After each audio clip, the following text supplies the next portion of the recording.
Former President Trump said on Friday that he would look very, very seriously at pardoning those charged in connection with storming the Capitol on January 6, 2021, if he ran for and became president again. Speaking during a faith and freedom event in Nashville, Tennessee, Trump said the defendants charged in the Capitol riot were having their lives totally destroyed and being treated worse than terrorists and murderers, claiming that most have been charged with parading through the Capitol. And if I become president someday, if I decide to do it, I will be looking at them very, very seriously for pardons. Very, very seriously, he added. Trump has not yet announced whether he will run for president again in 2024, though he has at times hinted at teased the possibility that he will. The former president previously said that if he ran for president again and won, he would treat those people from January 6 fairly, including potentially giving pardons to defendants charged in the riot.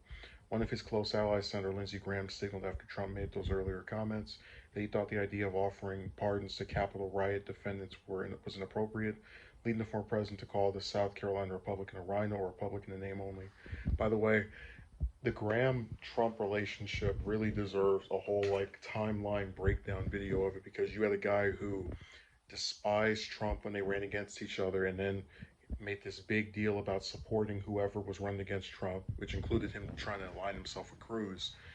And then after Trump gets elected, he joins a chorus of other congressional Republicans who just completely shift on him, and his turns into this big stalwart defender of his. And after this riot, which pretty much saw a lot of congressional Republicans go back to having criticisms of Trump, only then does Trump say, "Oh, this is a rhino. This is someone who is a Republican in name only." He really just has no loyalty to any damn body. Um,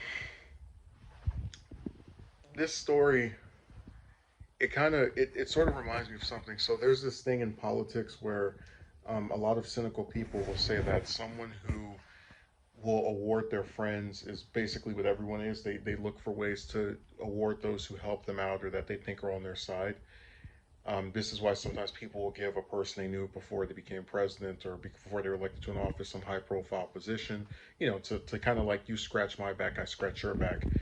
And in the case of this, it really is beyond the pale, because you had a group of people who were so upset about the results from elections, as many people get when the person they want doesn't win, that they tried to storm the Capitol for the purpose of threatening and or potentially inflicting acts of physical harm on lawmakers to get the results changed.